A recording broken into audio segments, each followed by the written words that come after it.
Hi, folks. I need to ramble on a little bit while I've got this in my head. And it's an important thing to know if you're coming over here or you're already here and you're put in a very bad spot in the United States and you're obviously being neglected by your agency. And this is happening.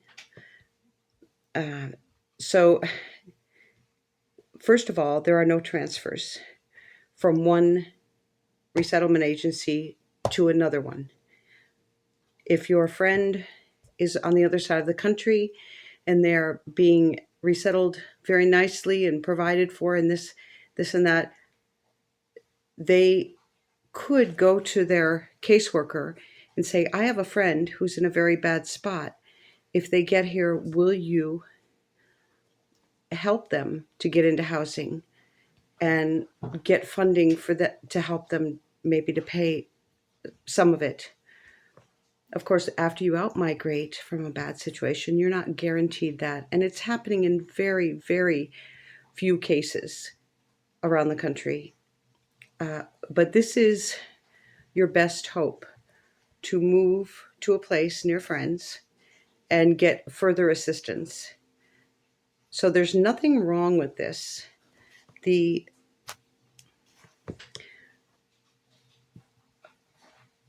the fact that you must move is a black mark on the agency who's not helping you properly.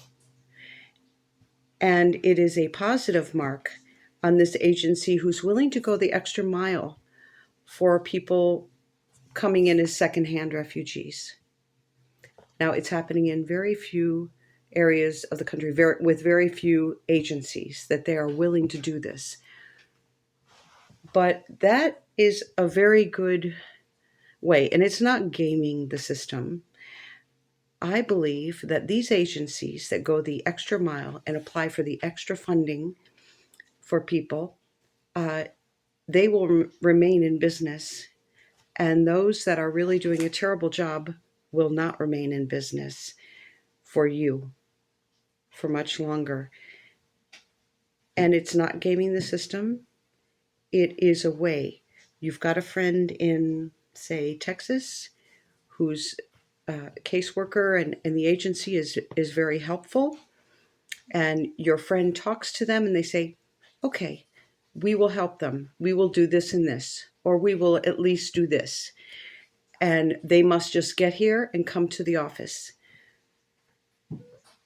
And of course, they have to coordinate with the old agency to get the paperwork from the first agency where the people landed. And there's cooperation. It will happen. It goes on. But this is the way some people in troubling situations can fix things for them and their family. Uh, it seems to me that I have been putting down my state, Connecticut, a little bit too much. Connecticut's a beautiful state. Yes, it's more expensive. Yes, the people are a little less friendly. But it has a lot of employment. It has a lot of businesses, a lot of money uh, uh, in it. It's got beautiful historic houses, rolling hills. It's got lots of water, lakes, rivers. It's got so much natural beauty.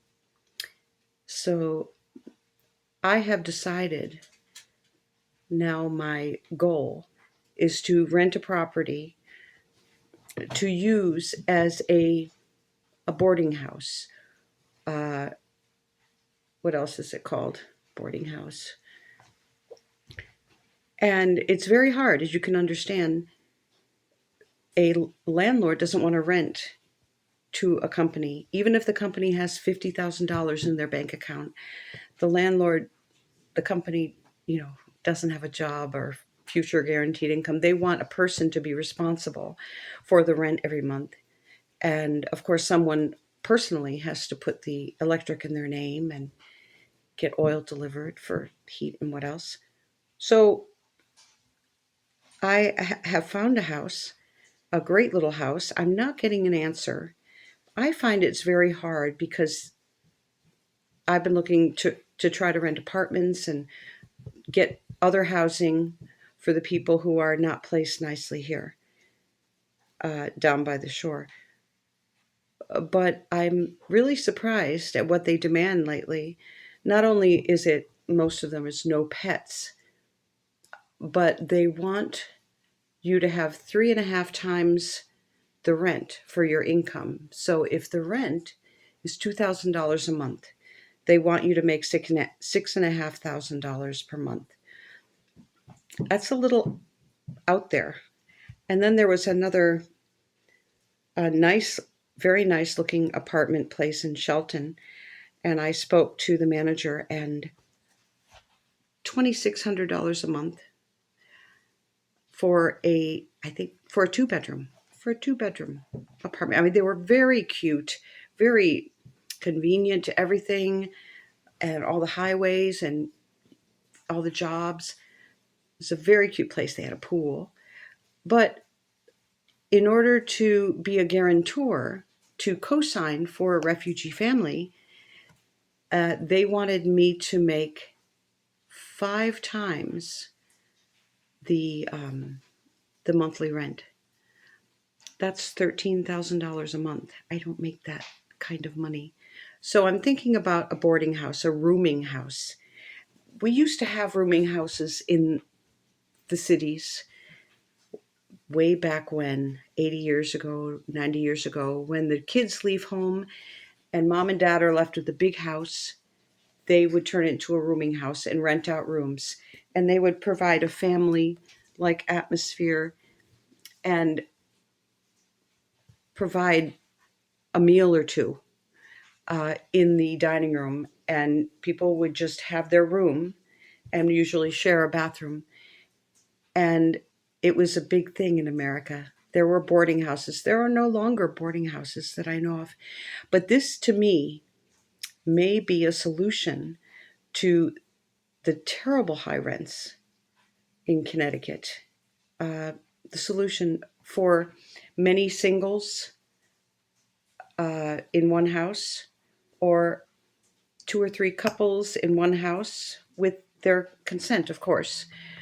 I think it's a good plan going forward. I'm just still waiting to hear whether I got this house. And is it just the cutest darn thing? Oh, and so peaceful, such a huge yard. And the man who showed me the house really wants me to have it, but I haven't heard. I haven't heard yet. I'm still waiting. After I applied, who knows? Maybe they want me to have 5 times the monthly rent, which is $2,400, and I would have to come up with a deposit of 2 months' rent, $4,800. So I do have that, but that's in my savings, and I might rather buy a boat. I don't know. I don't mean to be mean, but it's a very hard road to try to get something to help people out. A lot of people are coming. I expect to get a lot of messages. What should I do? I'm hoping this video will help you know what is possible for you to do. And the more refugees that are here, the more connections that will be made between people, the more networking, and the more choices people will have. Okay, I'll talk to you later.